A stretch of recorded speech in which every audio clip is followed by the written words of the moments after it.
Welcome to our YouTube channel Shubha Pakashale. ಈ ವಿಡಿಯೋದಲ್ಲಿ ನಮ್ಮ ಶೈಲಿಯ ಒತ್ತು ಶಾವಿಗೆಯನ್ನು ಹೇಗೆ ಮಾಡೋದು ಅಂತ ತಿಳಿಸ್ಕೊಡ್ತೀನಿ ಬನ್ನಿ. ಮೊದಲಿಗೆ ಒತ್ತು ಶಾವಿಗೆಗೆ ಎಳ್ಳುಪುಡಿ ಮತ್ತು ಪಾಯಸನ ಹೇಗೆ ಮಾಡೋದು ತಿಳ್ಕೊಳ್ಳೋಣ ಬನ್ನಿ.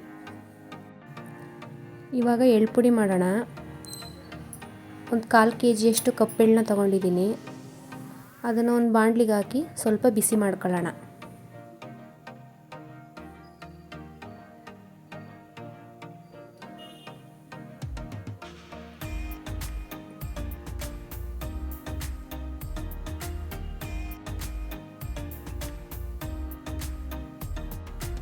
ಹುರಿದಿರುವಂಥ ಎಳ್ಳು ತಣ್ಣಗಾದ್ಮೇಲೆ ಒಂದು ಮಿಕ್ಸಿ ಜಾರ್ಗೆ ಹಾಕೊಂಡು ಅದನ್ನು ತರಿಯಾಗಿ ರುಬ್ಕೊಳ್ಳೋಣ.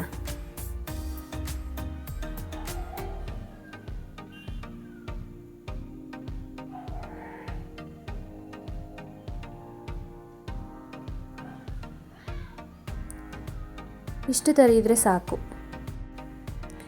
ಈ ಪುಡಿಗೆ 1 ಮೀಡಿಯಮ್ ಹಚ್ಚಿನ ಬೆಲ್ಲವನ್ನು ಪುಡಿ ಮಾಡಿಕೊಂಡು ಹಾಕ್ಕೊಂಡು ಇನ್ನೂ 1-2 ರೌಂಡ್ ಮಿಕ್ಸಿ ಮಾಡ್ಕೋಬೇಕು. ಇವಾಗ ಎಳ್ಳುಪುಡಿ ರೆಡಿಯಾಗಿದೆ. ನೆಕ್ಸ್ಟ್ ಇವಾಗ ಪಾಯಸ ಮಾಡೋಕ್ಕೆ ಬೆಲ್ಲ ಕರಗಿಸ್ಕೊತಾ ಇದ್ದೀನಿ. ನಾನು ಸ್ವಲ್ಪ ಜಾಸ್ತಿ ಕ್ವಾಂಟಿಟಿಲಿ ಪಾಯಸ ಮಾಡ್ತಾ ಇರೋದ್ರಿಂದ 4 ಹಚ್ಚು ಬೆಲ್ಲ ಹಾಕ್ತಾಯಿದ್ದೀನಿ.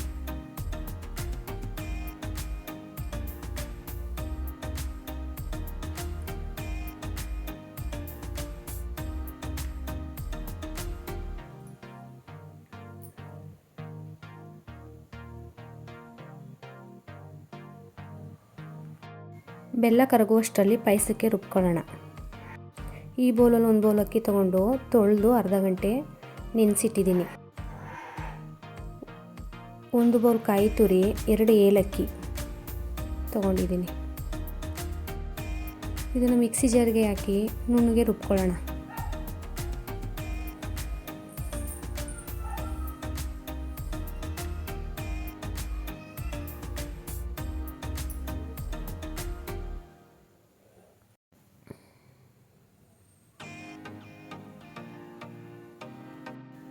ಬೆಲ್ಲ ಕರಗಿದೆ. ಇದನ್ನು ಬೇರೆ ಪಾತ್ರೆಗಾಗಿ ಸೋದಿಸ್ಕೊಳ್ಳೋಣ.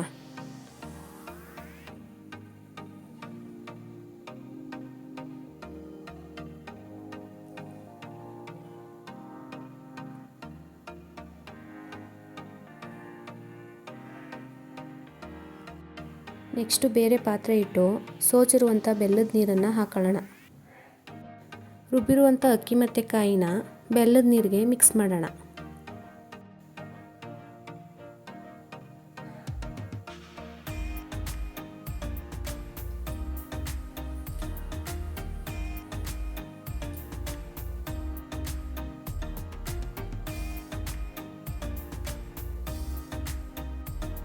ಪಾಯಸದ ಕನ್ಸಿಸ್ಟೆನ್ಸಿ ನೋಡಿಕೊಂಡು ಎಷ್ಟು ಬೇಕು ಅಷ್ಟನ್ನು ನೀರನ್ನ ಹಾಕ್ಕೊಂಡು ಆವಾಗ ಅಲ್ಲಲ್ಲೇ ತಿರುಗ್ತಾ ಇರಬೇಕು. ಪಾಯಸನ ಕನ್ಸಿಸ್ಟೆನ್ಸಿ ನೋಡಿಕೊಂಡು ಪಾಯಸಕ್ಕೆ ನೀರು ಹಾಕ್ಕೊಂಡು ಪಾಯಸನೇ ಹೆಚ್ಚಿಸ್ಕೊಳ್ಳಿ. ಪಾಯಸ ತಳ ಹಿಡಿದಂಗೆ ಸೌಟಲ್ಲಿ ತಿರುಗ್ತಾನೆ ಇರಬೇಕು. ಒಂದು 5 ನಿಮಿಷ ಪಾಯಸನ ಕುದಿಸಿದ್ದೀನಿ. ಪಾಯಸ ರೆಡಿಯಾಗಿದೆ. ನೆಕ್ಸ್ಟು ಶಾವಿಗೆ ಮಾಡ್ಕೊಳ್ಳೋದಕ್ಕೆ ರೆಡಿ ಮಾಡ್ಕೊಳ್ಳೋಣ. ನೆಕ್ಸ್ಟು ಒಂದು ಪಾತ್ರೆ ಇಡೋಣ. ಮೊದಲೇ ಹೇಳ್ದಂಗೆ ನಾನು ಜಾಸ್ತಿ ಕ್ವಾಂಟಿಟಿ ಮಾಡ್ತಾ ಇರೋದ್ರಿಂದ ಈ ಜಗ್ಗಲ್ಲಿ 1/2 ಜಗ್ಗು ನೀರು ಹಾಕೋತಾ ಇದ್ದೀನಿ.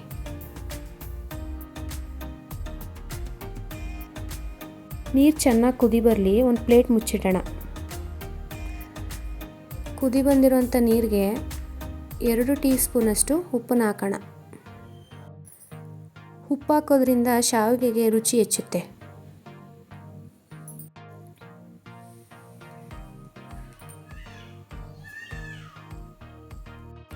ಈ ಬೌಲಲ್ಲಿ 2 ಬೌಲ್ ಅಕ್ಕಿ ಹಿಟ್ಟನ್ನು ಹಾಕ್ತಾ ಇದ್ದೀನಿ.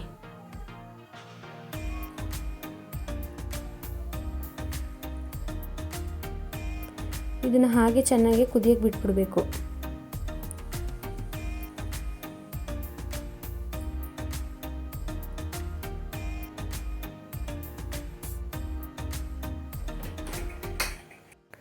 ಫ್ಲೇಮ್ನ ಕಮ್ಮಿ ಮಾಡಿ ಒಂದು 5 ನಿಮಿಷ ಕುದಿಯೋದಕ್ಕೆ ಬಿಡಿ.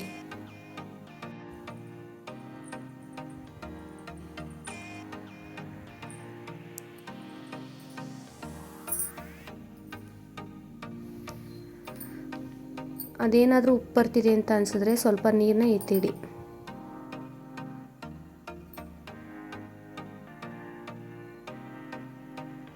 ನಾನಿಲ್ಲಿ ಒಂದು 2-3 ಸಲ ನೀರನ್ನ ಎತ್ತಿಟ್ಟಿದ್ದೀನಿ.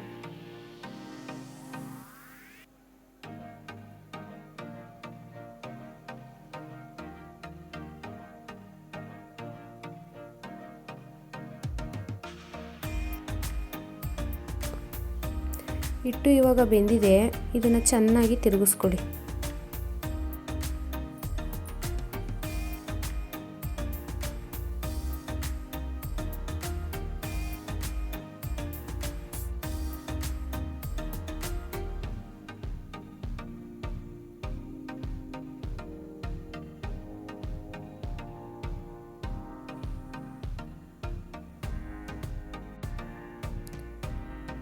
ತಿರುಗಿಸ್ತಾ ಹಿಟ್ಟು ಸ್ವಲ್ಪ ಗಟ್ಟಿ ಅನ್ನಿಸ್ತು. ಎತ್ತಿಟ್ಕೊಂಡಿರೋ ನೀರನ್ನು ಹಾಕೋತಿದ್ದೀನಿ.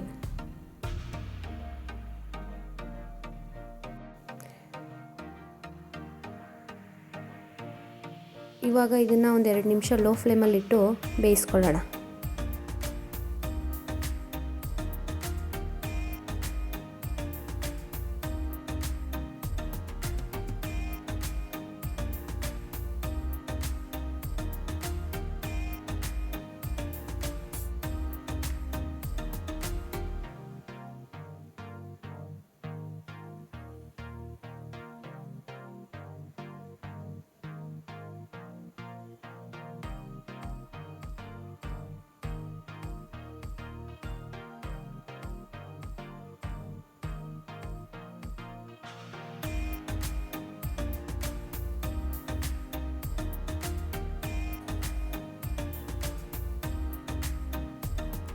ಹಿಟ್ಟನ್ನ ಕೆಳಗಡೆ ಇಟ್ಕೊಂಡು ಒಣಸ್ಕೊಂಡಿದ್ದೀನಿ.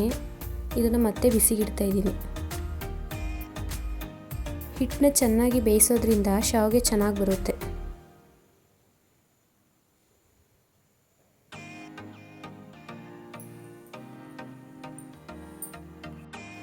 ಹಿಟ್ಟು ರೆಡಿಯಾಗಿದೆ. ಇದನ್ನು ಚಿಕ್ಕ ಚಿಕ್ಕ ಮುದ್ದೆ ಮಾಡಿ ಶಾವಿಗೆನ ಹೊತ್ಕೊಳ್ಳೋಣ.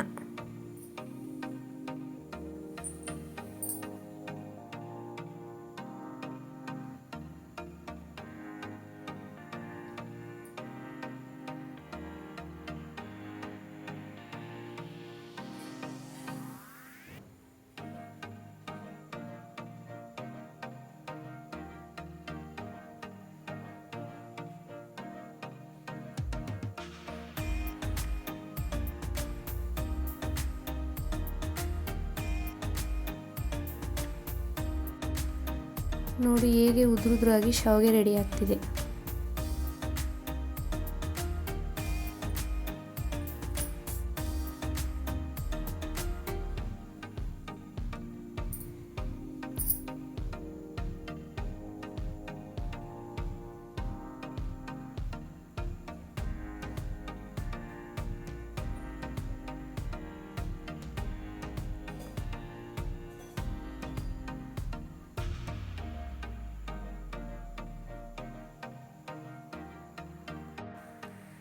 ಇದೇ ಹಿಟ್ಟಲ್ಲಿ ಕಡುಬು ಕೂಡ ಮಾಡ್ಕೋಬೋದು.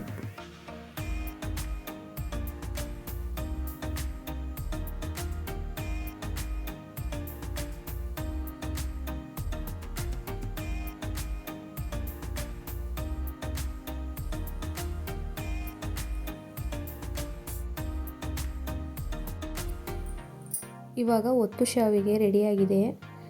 ಇದನ್ನು ಪಾಯಸ ಮತ್ತು ಎಳ್ಳುಪುಡಿ ಜೊತೆ ಸರ್ವ್ ಮಾಡಿ. ಸ್ವೀಟ್ ಇಷ್ಟಪಡದೇ ಇರೋವಂಥವ್ರು ಇದನ್ನು ಚಿಕನ್ ಸಾಂಬಾರು, ಮೊಳಕೆ ಕಟ್ಟಿನ ಕಾಳಿನ ಸಾಂಬಾರಲ್ಲೂ ಕೂಡ ತಿನ್ಬೋದು.